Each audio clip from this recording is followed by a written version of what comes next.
Always remember to do your own research and due diligence. It is important to invest in something that we understand and invest something you can afford to lose. Since lahat ng investment may risks, so kung gusto mo lang naman sumabay, it is your own discretion. In this video, pag-uusapan natin paano mag-navigate sa website ni Cubits Cube. Okay, so allow me to share my screen. Ito yung website niya, may mga videos na nandito. And then, if di ka pa nag-register, click register here. And ito, nakalagay rin dito, Twitter nila. Pag click mo, mapupunta ka. Ito, click ko to. Mapupunta ka sa website nila. So, ito yung naman ang website nila. Ayan.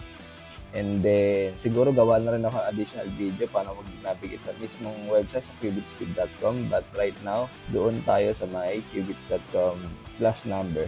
Okay? So, syempre, lalagin kayo. Ayan. So, pagka-login nyo, makikita nyo to. Itong interface. So, makikita cube, yung pangalan mo, and then new ID mo, and then available balance. So, yan. Mamaya papakita ko sa inyo to. Ayan. And then, kung ano-anong ito, technical analysis symbol. So, pag kinilik mo yan, pupunta ka dito, spot crypto sa Binance, and then lahat. So, ito yung mga top coins na tinitrade. So, pag kinilik mo naman yan, sabihin natin technical analysis ng Bitcoin, ayun yung lalabas. In 1 minute, nasa buy siya in terms of moving average, oscillators, and total summary. In 5 minutes time frame naman, neutral lang. Tignan natin, 1 month. Buy, 1 month, buy pa rin siya, no? 4 hours, ganun. Buy, strong buy sa moving average.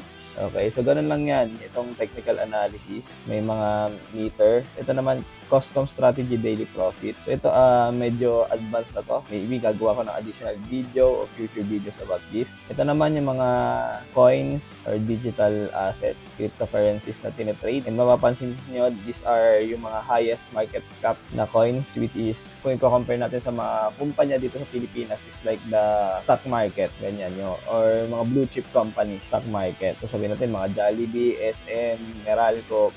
So, malalaking kumpanya sa stock market, blue chip companies na tinatawag. So, parang blue chip coin itong mga cryptocurrencies na nandito. Okay, so ayan, nandyan yung mga market cap, and then, ayan, nag-move. And then, sa pinakababa, ito, nakalagay, ito, home. Ito na yun mismo. And then, dito naman sa cube, dito makikita yung running trades. Ayan, so, ito, right now, may trade ako, 5,900 USD. So, pag kinilik nyan, makikita nyo yung kung ano yung tsura ng pag-trade ng AI. Ayan, yung mga entry na meron na pinasukan niya sa XRP link. Ayan, so parang triangle arbitrage.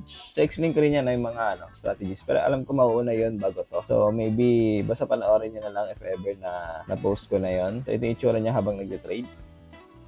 Okay, and then pag kinilig nyo naman yung futures, ito medyo advanced naman na to. Kaya siguro next video na natin to. Sa media naman, ito, nandito, tutorial. May 3 videos, how to earn passive income, how to trade, tas advantage of using AI. Wait nga lang, napanood ko na ba to? Parang bago eh. Hindi, napanood ko na nga yan.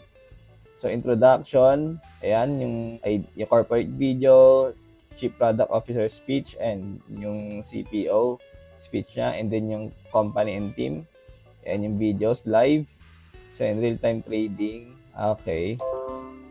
So, ayan, makikita mo nyo live na yung ETH USD.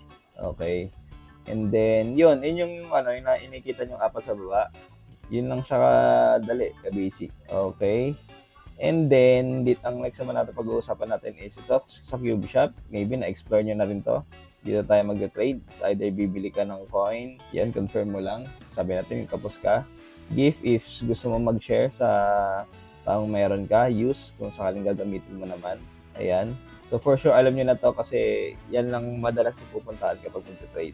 And kapag kinilik nyo din pala itong dito, FAQs, dito rin, kunwari, wala kayong magawa, and gusto nyo basahin, gusto nyo maintindihan paano talaga ito nag-work. So nandito rin yung mga kino-content ko rin, nandito. Ito, i-content ko na rin to after this video. Ayan, what is cryptocurrency? Ito yung quantitative trading na ginagawa ni Cubits Cube, insurance mechanism, nandito na rin, how does funding work. So ayan, nandyan na lahat. Company profile, pag kinilik mo to, ayan, makikita nyo yung licenses na pinapresent nila.